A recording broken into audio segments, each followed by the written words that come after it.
सरकारी स्कूल कमजोर होंगे तभी तो प्राइवेट स्कूल फैलेगा। और जब नेता खुद अपने बच्चों को प्राइवेट में पढ़ाते हैं तो सरकारी स्कूल सुधारने की क्या जरूरत है।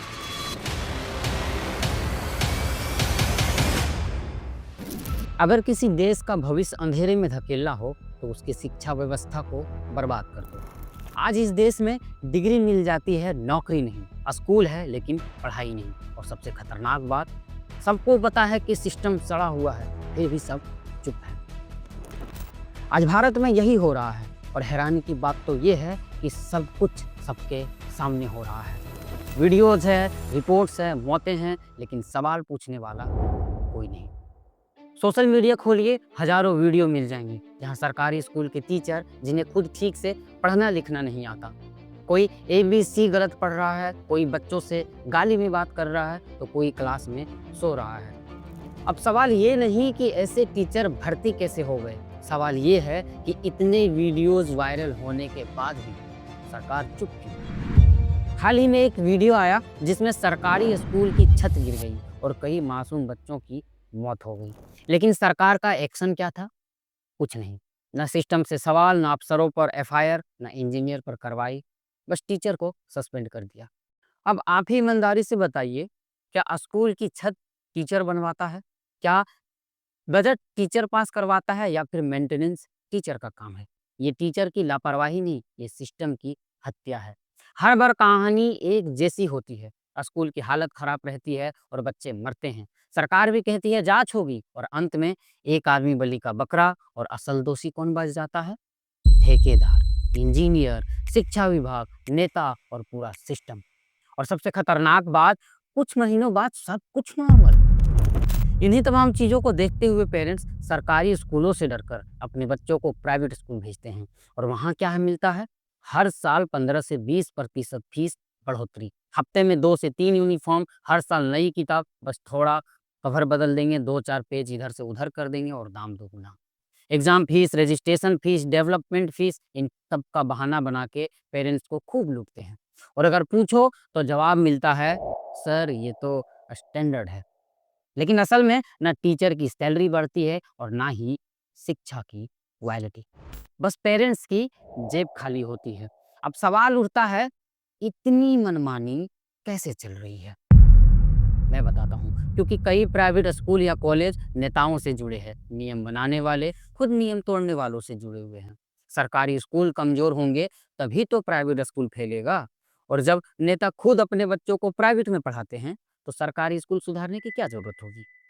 भारत में शिक्षा मुफ्त नहीं है, लेकिन अशिक्षा बिल्कुल मुफ्त बांटा जा रहा है। भारत का एजुकेशन सिस्टम दुनिया के सबसे बड़े सिस्टम में से एक है। 25 करोड़ से ज्यादा छात्र, 15 लाख से ज्यादा स्कूल और 1 करोड़ से ज्यादा टीचर हैं।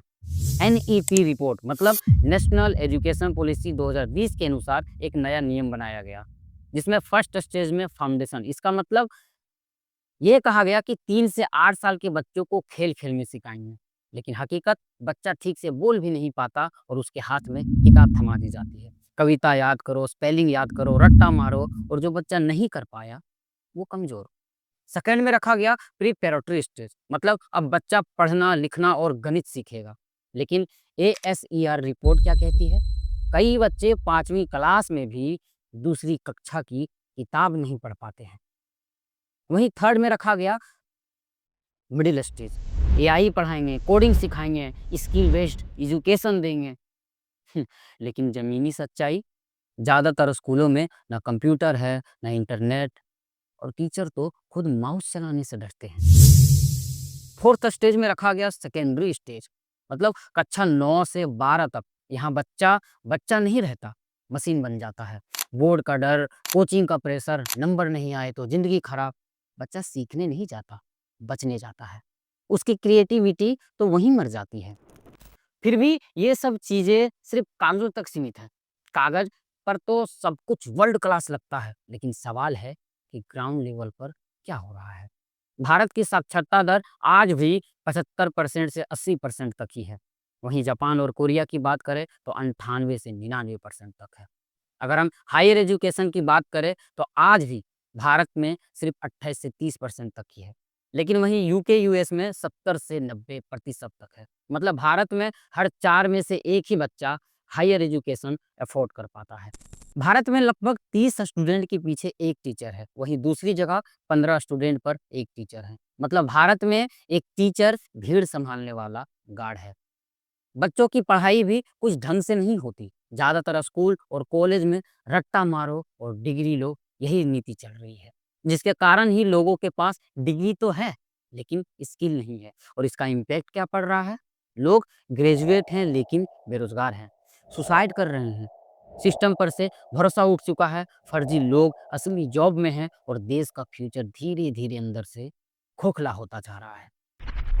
आप कई बार देखते होंगे सोशल मीडिया पे ऐसे हजारों वीडियो मिल जाएंगे जहां टीचर को खुद पढ़ना नहीं आता, क्लास में शराब पी कर आना, बच्चों से मारपीट, क्लास खाली और टीचर गायब।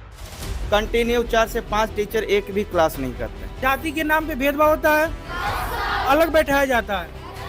गंदे गंदे गाली देती हैं। यार कि कौन कौन लड़का यार लाइक चौड़ी गंजी पहन के आता है वो सब बताओ हमको। प्रिंसिपल मैडम क्या बोलती हैं? धंधा करती हो। तो दारू पी के स्कूल क्यों आए हो, शराब पी के क्यों आए हो आप?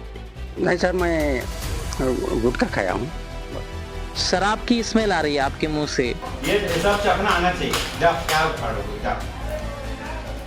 मैडम लिख रही है स्त्रीलिंग पुल्लिंग, देख लीजिए जरा। भाई जनवरी हो गया सही।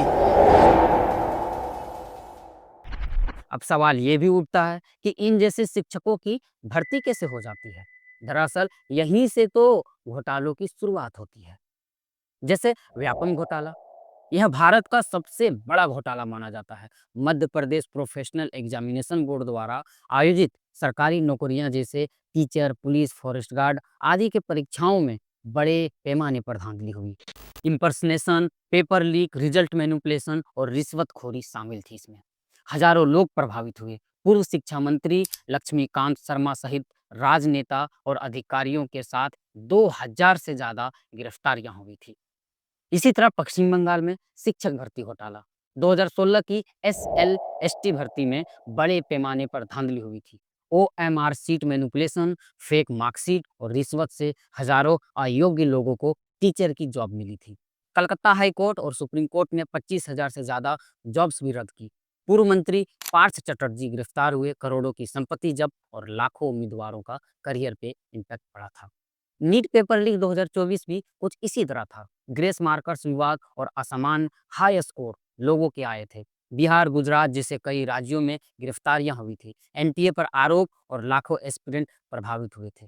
सुप्रीम कोर्ट में केस चला, कई केंद्रों में री एग्जाम हुए और पूजा खेड़कर केस भी इसी से जुड़ा हुआ मिला। इसी तरह से मानव भारती यूनिवर्सिटी हिमाचल प्रदेश 36,000 से ज्यादा फेक डिग्री बेची, करोड़ों की कमाई की।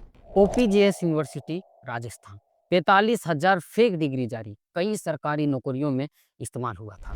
सूरत में फेक मेडिकल डिग्री 1500 डिग्री इसमें पकड़ाए गए थे। केरल में pen India fake certificate racket, लाखों सर्टिफिकेट जब्त किए गए। इस तरह के स्कैम शिक्षा व्यवस्था में भ्रष्टाचार, पेपर लीक और रेगुलेशन की कमी को उजागर करते हैं।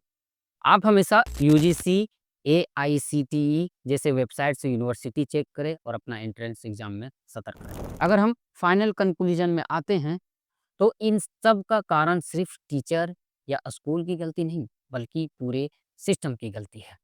जब तक जवाबदेही ऊपर तक नहीं जाएगी, शिक्षा को बिजनेस माना जाएगा और घोटालों पर राजनीति होगी, तब तक डिग्री बढ़ेगी, दिमाग नहीं। अब खुद सोचो, जिस देश में छत गिरने से बच्चे मर गए और सजा सिर्फ सस्पेंशन हो, तो समझ जाओ उस देश का सिस्टम बहुत ही सड़ गल गया है। कब तक टीचर को बलि का बकरा बनाया जाएगा? कब जवाबदेही ऊपर तक जाएगी? कब शिक्षा को बिजनेस नहीं अधिकार माना जाएगा? अगर आज सवाल नहीं पूछा तो कल जवाब देने वाला कोई नहीं बचेगा। भारत में समस्या ये नहीं कि बच्चे सीख नहीं सकते, समस्या ये है कि पूरा सिस्टम उन्हें सीखने नहीं देता। अगर आपको यह वीडियो सही लगा हो तो इसे सिर्फ एक लाइक मत करो, इस सिस्टम पर सवाल उठाना शुरू करो, क्योंकि शिक्षा अगर नहीं सुधरी तो देश में सिर्फ आबादी रहेगा, ताकत नहीं। तो मिलते हैं अगले वीडियो में इसी तरह की एक और सच्चाई के साथ। इसके लिए हमें एक लाइक करें, फॉलो या सब्सक्राइब करें और हाँ, अपनी सलाह जरूर दें। धन्यवाद।